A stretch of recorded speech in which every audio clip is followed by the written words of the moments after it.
तो I know आप लोगों की प्रिपरेशन अभी तक बहुत ही ज़्यादा खराब चल रही होगी, आप लोग बहुत ही ज़्यादा मेसअप कर चुके होंगे, बहुत ही ज़्यादा नेगेटिविटीज आपके दिमाग में चल रही होंगी। टेंशन मत लो, मैं आप लोगों को आज इस वीडियो में सिर्फ स्ट्रेटजी नहीं दूंगा बल्कि आप लोगों को थोड़ी बहुत चीजें भी बताऊंगा। सबसे ज्यादा परेशान वो होते हैं 12th में जिनका 10th का परसेंटेज अच्छा रहता है, तो बेसिकली उनको एक प्रेशर रहता है कि 12th में अच्छा ही करना है, क्योंकि मेरे 10th में 90+ थे, तो अगर मेरे 12th में 80 भी आएंगे तो भी लोग मुझे कहेंगे कि यार 90 था 80 कैसे आया। तो बेसिकली ये प्रेशर होता है मोस्टली स्टूडेंट्स पे, तो ये स्टूडेंट थोड़े से ज्यादा परेशान होते थे। तो अभी आपके पास टाइम है, 1 महीने का वक्त है। इस 1 महीने में आप लोग अगर कुछ चीजों को अच्छे से कर जाओ, वो चीजें मैं बताऊंगा, तो बेसिकली आप 90 क्रॉस कर ले जाओगे 12th में भी। लेकिन अगर आप 85 भी क्रॉस करते हो ना, तो भी आप लोगों को वो वाला दुख नहीं होगा जितना दुख आपको तब होता जब आप 80 से 85 के बीच में रह जाते या 80 से कम आ जाता, तब तो भाई अलग ही लेवल। आज की इस वीडियो में मैं आप लोगों को कुछ इंपॉर्टेंट चीजें भी बताऊंगा और साथ ही में मैं आपको अभी ये भी बताऊंगा कि अपने दिमाग को आपको कैसे शांत करना है। ओके, तो आज की वीडियो में सबसे पहले मैं आप लोगों को ये बता दूं कि सिलेबस जो होता है 12th का वो बहुत ही ज्यादा वास्ट होता है। तो ऑब्वियस सी बात है, पूरा सिलेबस करना तो आसान होता नहीं है। तो अभी तक आप लोगों को क्या करना है, आपको पता करना है कि आप किस जगह पर हो। जैसे मैथमेटिक्स है तो इसमें आपका अगर अभी तक 3 चैप्टर या 4 चैप्टर ही सिर्फ बचा है, और अब डिपेंड करता है कौन सा चैप्टर बचा है। भाई डिफरेंशियल इक्वेशन बचा है तब तो टाइम लगेगा, ठीक है, या फिर बायनोमियल डिस्ट्रीब्यूशन बचा है, प्रोबेबिलिटी डिस्ट्रीब्यूशन बचा है, जल्दी हो जाएगा, ठीक है। तो डिपेंड करता है आपने चैप्टर भी कौन से छोड़ रखे हैं। मैथमेटिक्स 1 है, आपने वेक्टर अभी तक छोड़ रखा है, तो भाई टाइम जाएगा फिर तो देख लो आपका क्या बचा हुआ है या फिर क्या हुआ है। फिजिक्स की बात करें तो फिजिक्स में क्या हुआ है वो देख लो, ठीक है, और केमिस्ट्री भी देख लो। और केमिस्ट्री में भी बहुत सारे स्टूडेंट्स ऐसे भी होंगे जिनका ऑर्गेनिक अच्छे से नहीं हो रहा होगा, तो बेसिकली ऑर्गेनिक देखो मेरी कुछ खास थी नहीं, तो ऑर्गेनिक में मैं कुछ खासा टिप्स नहीं दे पाऊंगा, लेकिन बाकी सारी चीज़ों में मैं आपको पूरी हेल्प कर पाऊंगा।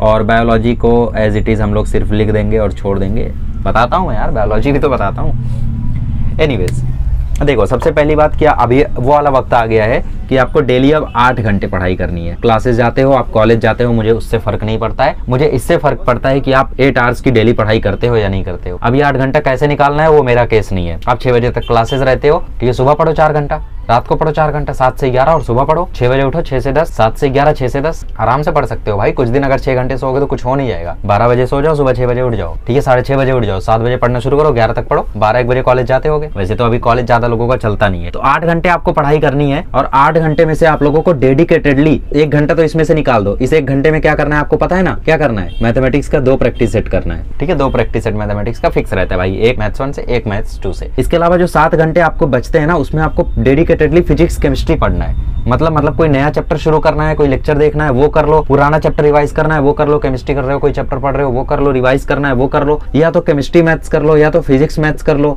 या तो बायोलॉजी के स्टूडेंट भी हो, पीसीएमबी है, आई कैन रिलेट, पीसीएमबी है, तो बेसिकली आप लोग बायोलॉजी के साथ फिजिक्स कर लो या फिजिक्स केमिस्ट्री के साथ बायोलॉजी कर लो, ठीक है। वैसे बेस्ट चीज मैं ये रिकमेंड करता हूँ कि 1 घंटा जैसे मैथ का निकाला ना, वैसे ही 1 घंटा बायोलॉजी का निकाल दो, और जो बचा हुआ टाइम है ना उसमें फिजिक्स और केमिस्ट्री रगड़ के करो, क्योंकि फिजिक्स केमिस्ट्री कभी आपका कंप्लीट नहीं होने वाला है। आपको ऐसा लगेगा कि अब आपका फिजिक्स हो गया, लेकिन नहीं हुआ रहेगा, ठीक है, क्योंकि वो इतना जल्दी कंप्लीट नहीं होता है। तो सबसे पहली बात कि जो भी चैप्टर आपसे भी नहीं हो रहे हैं ना, इस पर्टिकुलर टाइम पे उन चैप्टर को आपको छोड़ते हुए चलना है। जैसे मैं फिजिक्स में बात करूं तो रोटेशनल डायनेमिक्स चलो मान लेते हैं, ये तो सबका ही हुआ होगा, 5, 6, 7 पे आते हैं, ठीक है। मान लो आपका 7वां चैप्टर वेव ऑप्टिक्स नहीं हो रहा है, इस चक्कर में आपने कब से वेव ऑप्टिक्स को दे रखा था, तो आपको अब क्या करना है, इस चैप्टर से आगे बढ़ना है। अब आपको इलेक्ट्रोस्टैटिक्स करना है। मान लो आपसे इलेक्ट्रोस्टैटिक नहीं हो रहा है, छोड़ दो भाई अभी के लिए, 9वां चैप्टर करो, 9वां आराम से हो जाएगा, 10वां करो हो जाएगा, 11वां हो जाएगा, 12वां हो जाएगा, 13वां हो जाएगा, 14वां, 15वां, 16वां सब हो जाएगा। लेकिन मान लो कि आप लोग इस पर्टिकुलर 4 चैप्टर पे फंसे रह गए, आप पहले 6ठे चैप्टर पे बहुत टाइम तक फंसे रह गए, ये आपसे नहीं हो रहा था, आप आगे नहीं बढ़े, ठीक है, आपने वही किया, डेली लेक्चर देख रहे हो, डेली रिवाइज कर रहे हो, एक्सरसाइज कर रहे हो, नहीं आ रहा है भाई, आगे बढ़ो ना, नहीं आ रहा है तो कब तक अटके रहोगे। 7वां चैप्टर करो, 8वां चैप्टर करो, ठीक है।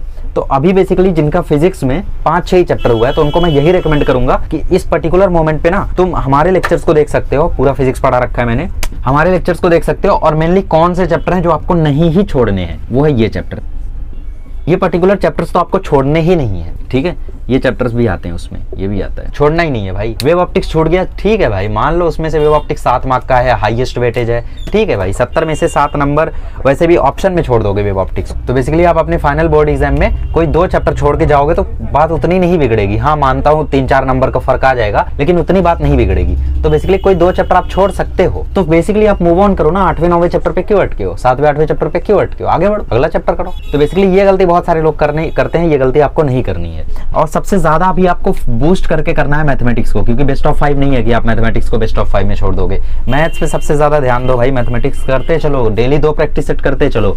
जो मेरी बात शुरू से सुना होगा, जिसने डेली 2 प्रैक्टिस सेट शुरू से किया होगा, उसको ये दिक्कत अब तक नहीं आई होगी भाई। उसका 2 बार तुम पूरा टेक्स्ट बुक सॉल्व करके हो गया होगा, हर एक सम उसके दिमाग में रट गया होगा भाई। और अगर आपने हर सम को रट लिया है ना भाई, तो आपके 90 नंबर तो कोई नहीं रोक सकता बोर्ड एग्जाम में।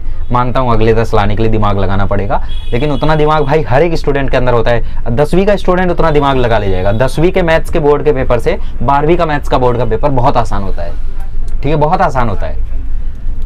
अब बात करते हैं केमिस्ट्री की।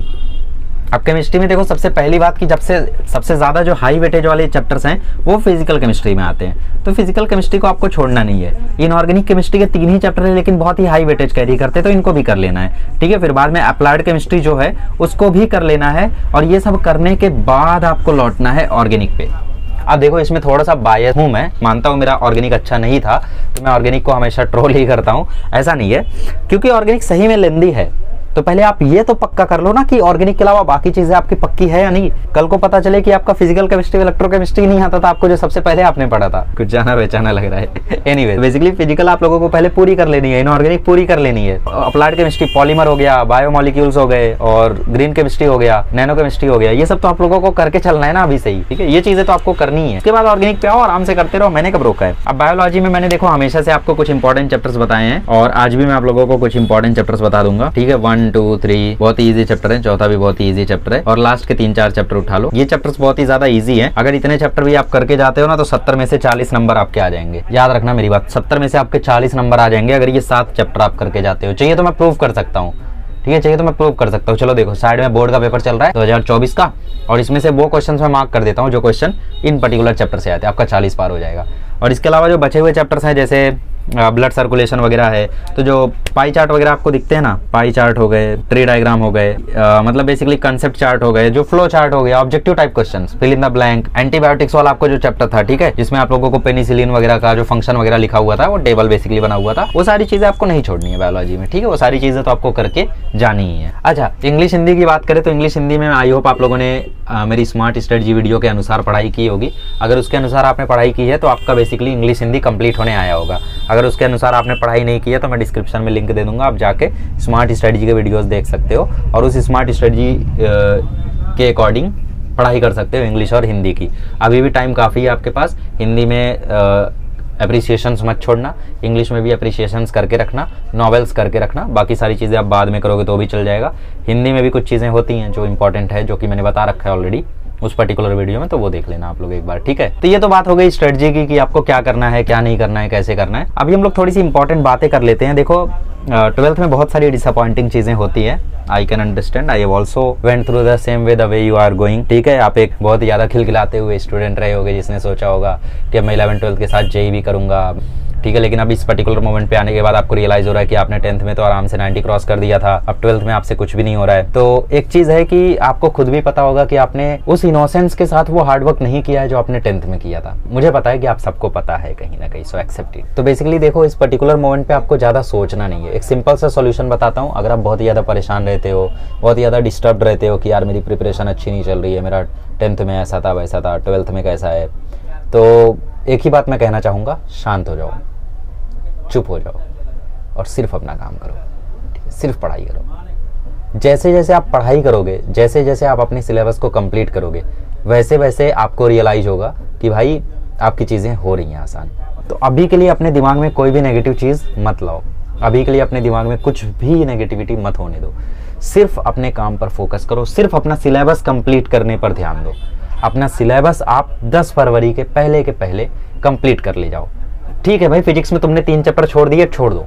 मैं लाइव आऊंगा प्रोजेक्ट 2025 में, तब मुझे तुम बोलना तुमने कौन से 3 चैप्टर छोड़े हैं। मैं बोल दूंगा कि उस पर्टिकुलर चैप्टर में जाके ये चीजें देख लो, हो जाएगा। वरना जो स्ट्रेटजी वीडियोस आएंगे सब्जेक्ट वाइज, उसमें तो मैं वो सारी चीजें बताऊंगा ही। केमिस्ट्री में कोई 2 चैप्टर छोड़ दिया, छोड़ दो, कोई दिक्कत नहीं है। ऑर्गेनिक छोड़ दी, छोड़ दो भाई, फिर भी तुम्हारे 70 में से 50 आ जाएंगे, मैं लिख के देता हूँ, ठीक है। और केमिस्ट्री में तुमने पूरी ऑर्गेनिक छोड़ दी, तब भी तुम्हारे 70 में से 50 आएंगे, मैं लिख के देता हूँ। मेरे 70 में से 44 आए थे, सॉरी 45 आए थे, मैंने छोड़ दी थी ऑर्गेनिक। फिजिकल में भी मेरा इलेक्ट्रोकेमिस्ट्री छूटा हुआ था, ठीक है। इनऑर्गेनिक में भी मुझे चीज़ें उतनी ज़्यादा क्लियर नहीं थी। अप्लाइड केमिस्ट्री में मेरा बायोमोलिक्यूल भी छूटा हुआ था, इसके बाद भी आई हैव स्कोर्ड 70 में से 45। तो आपको क्या लगता है, आप फिजिकल पे अगर अपनी पकड़ रखोगे, मेरा सॉलिड स्टेट का न्यूमेरिकल गलत हो गया था, कैन यू इमेजिन।